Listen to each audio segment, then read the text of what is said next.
Hello friends, welcome back to the channel.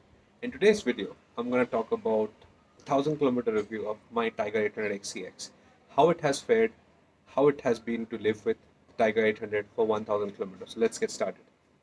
It's so easy to ride this bike, but it does not matter whatever the road surface you're on. In this last 30 seconds you have seen the road surface changing from craters to little bit of smooth asphalt to wet asphalt. Be it any kind of surface, this bike just rides so well. Kudos to the suspension. It has got WP Apex fully adjustable front and rear, which right now is adjusted for my comfort setting. I like to feel like I'm riding in an SUV, so it's like wow. You know how legendary the ride quality of Tata Safari is? It's that kind of ride quality. So next is the heart of the matter, the engine, the inline triple. I love it for its smooth linear power delivery. There is absolutely no flat spot that I could find so far. Once in a while, but maybe it's due to my riding habit. But yeah, no flat spot whatsoever. The bike pulls cleanly all the way through this red line, and it's just so tractable. I mean, like, see, I'm doing 100 and 6th gear now. Want to overtake, just twist. I don't even have to downshift. That's how tractable this motor is. 6th gear can do from 40 to 140. I'm not kidding you. I'm right now 79, and we need to overtake this 80. Just twist and it goes. No downshifting, no nothing, and in no time we are doing 100 plus. That's how gorgeous this engine is. The point number 3 is the ease of overall use. All these switch gears are laid out very nicely. This thumbstick that you see here makes it very easy for me to go ahead and navigate through the different menus, change settings on the fly, and all. But initially my hands were stretched out a little bit, so what I had to do is just loosen these 2 bolts and turn the handlebar inwards a couple of degrees, and yeah, right now I'm in probably very comfortable riding position. Had to adjust the levers, and both of them come with adjustable levers, so it was also a breeze to go and adjust them. The 4th thing, you will be surprised, this, even though this is a big bike, so-called superbike in India, it's actually surprisingly easy to maintain and very cheap to maintain. When I was buying the bike, I spoke with the owners, I spoke with the showroom, and this one, in terms of maintenance cost, is almost similar to maintaining Africa Twin.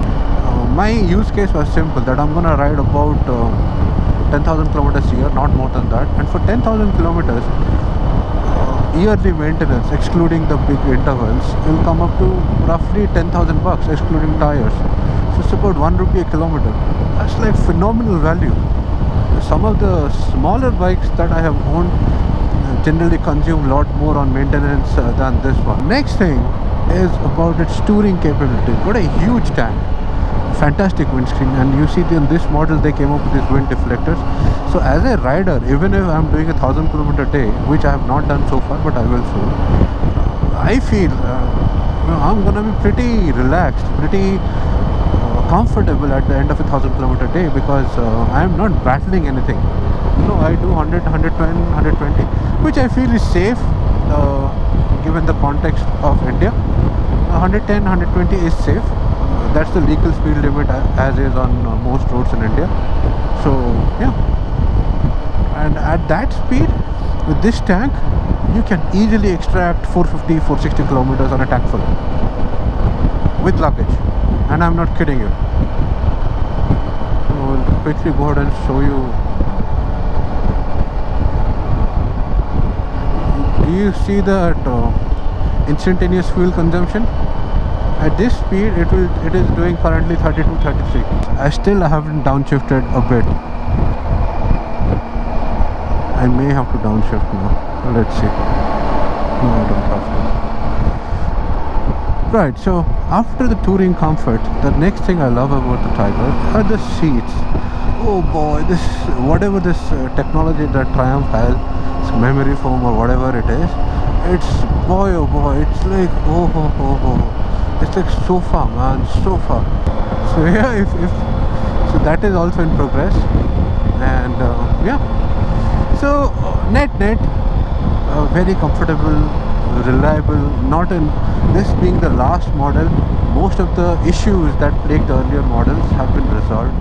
Another thing that I love about the Tiger is about its heat management. I generally ride with a Kevlar riding jeans in the city, or with my riding pants, and with full riding shoes, generally. So during such scenario, I don't feel any heat, even in choco block traffic.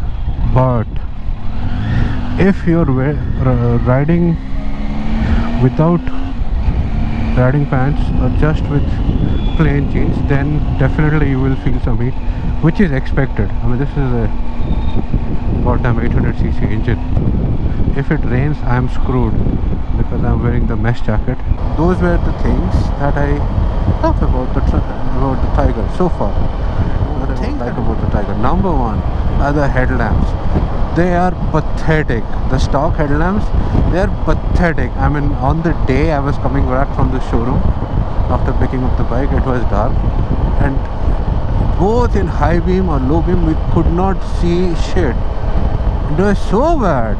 It was so bad. Or maybe I was used to the headlamp of a Dominar.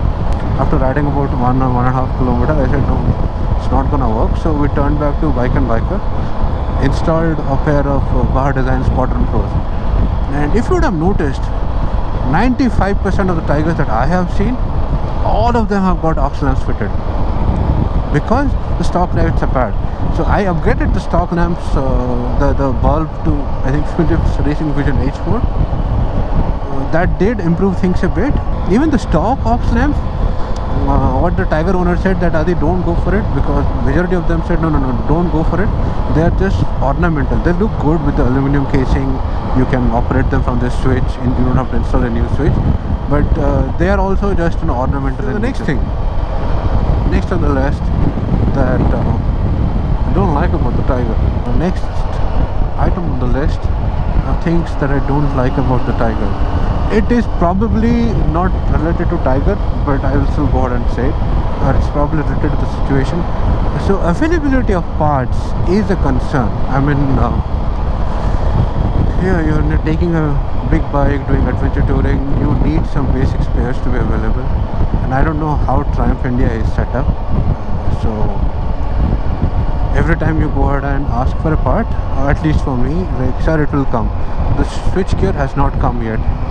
It's been almost 4 months now that we have ordered a switch gear. And I don't know whether it's the story with all Tigers or just Kirti Triumph. Kirti Triumph does have a bad reputation on Team BHP. If you don't know, there is a big thread, and recently the thread starter Jagu, he updated saying he got a wonderful experience from Kirti. My experience with Kirti has not been bad so far, but yeah, you know, these small nickels, when you're paying upwards of 7 figures for a motorcycle, you would expect some sort of, you know, commitment from the sales team and from the service team. But hey, minor glitch. Maybe I need to learn how to service the Tiger by myself. So the other thing that I don't like about this bike, if you would have noticed, I have never I didn't say I love the brakes on the bike. The brakes on this bike are kind of tailored for off-road use. For grand touring like purpose, I don't think they are very well tuned. So the feedback is not there for the first 50% of the travel, and then boom, literally for the first 50% of the brake lever travel, nothing happens, and then boom. Which is probably how it should be set up for off-road use. But for on-road use, this is yeah, you kind of have to exert a lot of pressure on the brake lever.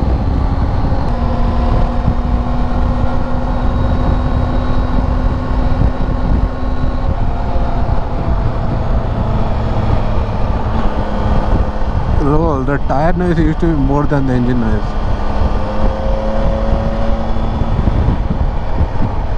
So if you can see, you know, the tank range has right now gone up to 380 kilometers. I told you can squeeze 460 kilometers out of this easily. So far, the first 1,000 kilometers have been pretty good. I would rate, based on my experience with whatever bikes I have, this has been average. This is not extraordinary. I'm talking about the experience. The bike performs brilliantly. If I only look at the bike, it has beaten my expectation. I mean, the capabilities far exceed my capabilities. I have dropped the bike a couple of times. As you can see, I've dropped the bike a couple of times. The bike takes the abuse pretty well, and the protections that has been installed on the bike, they have kept the bike pretty safe. I wish Triumph improves their service quality. If you think there are points I have missed, do let me know in the comments below whether it's a positive point or it's a negative point. And thank you for watching this video. Do subscribe, hit the like button, and that keeps me motivated to make more videos. Take care. Ride safe, all the gear, all the time, and don't be an ass. Cheers. Hang up the phone.